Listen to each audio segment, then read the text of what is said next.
Good evening, guys. You're joining me on a Tuesday evening. Just had the bike cleaned. I say just, it was yesterday. We took care of some business in that sense. So it's looking real nice and sparkly, a little bit clean. Obviously you got your bits of rust, like my coolant pipes which need changing over, and hoses and bits, but we will get to those, I promise. For this one, we're just chilling. It's been, for lack of a better word, it's been a rough couple months. Me and the family, we've lost the family dog within the last couple of weeks. Had to have him put down due to a pretty aggressive cancer that we suspect that he had, which was just kind of sped up in the last kind of week we had him. Myself personally, I got kind of signed off work for a little while due to some stress related illnesses, and still not really recovered. I'm gonna be honest, it's taken a toll on me. Now we're just going to head out today. We're hitting up a couple of the forest roads, go connect with some greenery, and obviously go wreak some havoc on the greenery. It's a pretty standard stuff for myself, I'd say. So let's get to it. Yes, I am using the curb to get up. Short kings, stand up. Oh, you are? My bad. Yeah, since we last spoke, I've had my Michelin rear unfortunately got punctured like 3 times in the last couple months that I've had that rear tyre. So I've gone ahead and replaced it. Now, I did put the Bridgestone on the front, I think I mentioned that in a previous. And I've now got a Bridgestone on the rear again. The only issues I've ever had with Bridgestones is they will not save me from a crash. Wah wah. For those who kind of know me on any kind of personal level, I used to have a first generation R6 99 plate. Now that bike was, well, very, very nice for a kid. I was still a kid. I was like, well, I was dead on 24 years old. So we're talking like a good 2 years ago now for those who want a timeline. Within that 2 years, that bike taught me, well, within the 1 year I had it and like the couple months that I actually rode it, it taught me a lot. Mr. Audi don't know what to do. Taught me an awful lot, but there was a crash on that bike 3 days into ownership. Literally bought it, insured it, taxed it, everything on the Friday, and then as of the bank holiday Monday in August, it was a write-off. Completely gone. And it was heartbreaking, to be honest. In retrospect, I wish I knew what I did now, which is that you should have completely binned off that bike and bought a replacement with the cash from the settlement. Instead, I decided to buy the bike back for £750 and then proceeded to pour all of the fucking money into that bike to make it run about half as well as it should. At which point I decided that after it tried to kill me at undisclosed speeds, because it blew a 30 amp in the middle of the winter at like 11 PM with no fucking street lights. We decided after that maybe a bike that can do that is off limits and shouldn't really be in the hands of someone who can barely fix a Dyson. Mate of mine, Callum, clearly happy to see me.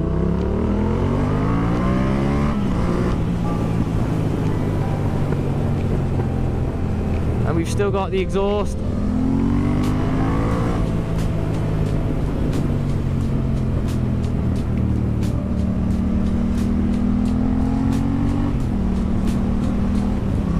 Let's get out of Lydney.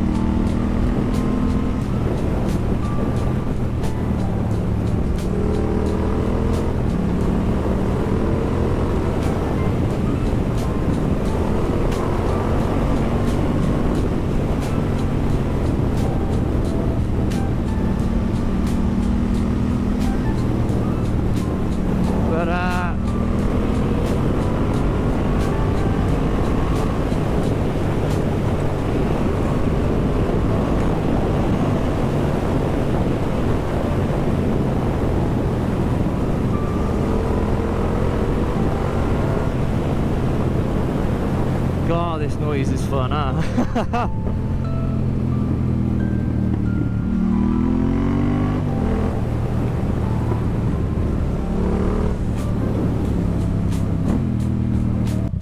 Yeah, as you can see, the dog that we lost. Nice. Kids running reds. If that's your kids, I should probably beat them more often.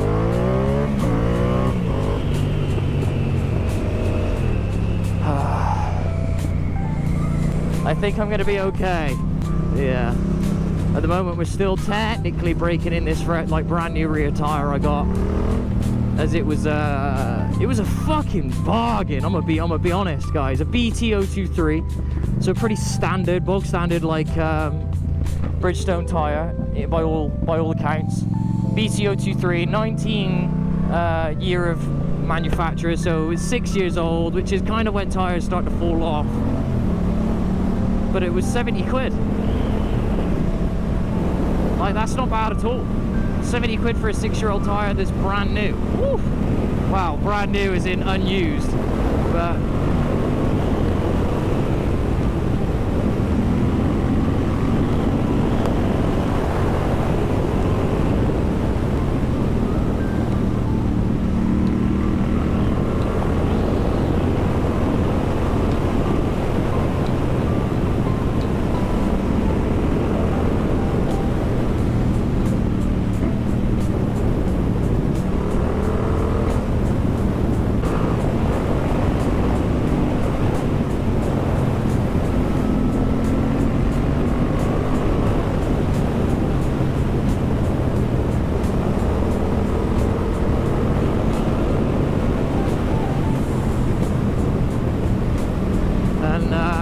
I did want to get one of these out to you guys before I headed to London for the weekend.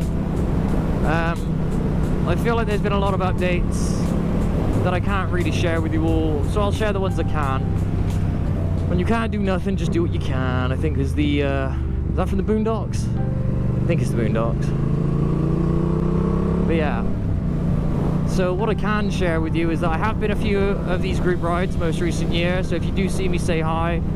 I don't know what you want, micro driver. I'd like for you to pick up the pace to the 40 mile an hour that it's registered to be out here. Would ya? Anyway, while Mr. Micro sorts his life out, I've been to a few of the group rides this year. I've done a fair bit of the Mark Passport, and by fair bit I mean like 6 locations so far this year. I do anticipate doing more.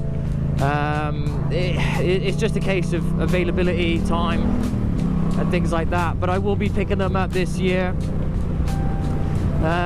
Been to like a few of the group rides this year that aren't Mark Passport ones, so if you don't know me and you don't know where I'm at, obviously we're in the fucking woods. We're in Gloucestershire, baby, the Forest of Dean. A lovely wooded location. Can't really think of anywhere better to film motor vlogs, to be honest. Obviously you got your Welsh ends and all that sort of stuff, but we are in the heart of the forest. Quite literally, there is a school around here called Heart of the Forest, from memory. In effect, we're just in the woods. Now you'll see Speech House at some point on this route. It is one of the kind of, how do I put it? I'd say it's a hub in the forest. It is a massive hub. The reason for that is that it's always been the hub for the forest. You know what, fuck it, let's pull in here. Let's pull in. It used to be, and it still is, like I said, the main hub for the Forest of Dean. So what we're looking at is actually one of the restaurant areas. They do have rooms here as well, so these are some of the rooms and accommodations you've got, and bits like that. You've got a few other bits and pieces in here as well. Now you'll see that it has posters up. That's the Forest of Dean Autumn Half Marathon and 5k run last Sunday in September. They'll host all sorts out here, but it truly is an old spot. The kitchen is incredible. I've managed to share one meal with my family down here, and needless to say, it was superb. Like, the food is incredible. It's one of the premier restaurants, I'd argue, in the Forest of Dean, given its heritage. If you can get a Sunday roast reservation down here, you will not be disappointed. Maybe by portion sizes, but not in terms of quality of food. The food is fantastic, and it truly is worth the money you spend here. For example, we came here for my mum's birthday, maybe a year ago at this point, at which point we all had a very nice Sunday roast and all those sorts of bits, and it was just phenomenal, just phenomenal. But yeah, let's get back to getting out here. So we're gonna go, I'm gonna go fuck myself actually. I'm trying to think of where I want to go. So we're gonna go Cinderford first. I may well go Colford as well.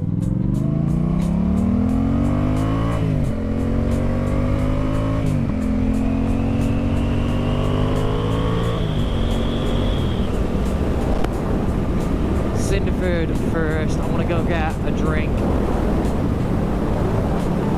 The other day I was actually chilling out with a drink between my laps, and I couldn't figure out where to put it. My bag was on my back, and obviously I can't get out and like reach it and all that. So I was trying to put it on I was holding onto it with my left hand, kind of moving it in little spots on my lap, so like under the left leg only, or just like putting it between my legs and pushing myself back in the seat, like anything like that. It was just no good. Like, it didn't matter where I put the damn thing. I wasn't exactly having a good day.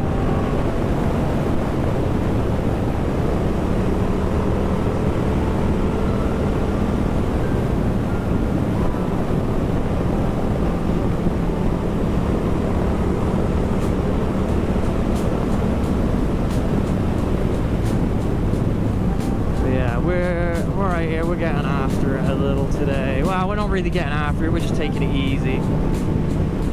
Ultimately, like I said, it's been a bit of a rough fucking these last couple of months, and me getting after it is probably just going to make this a worse rough fucking, if anything.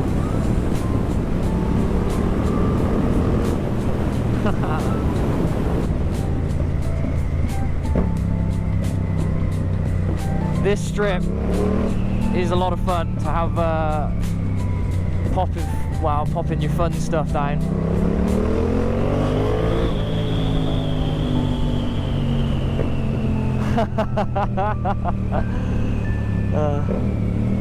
Oh, that was my old landlord. I don't really want to run into him.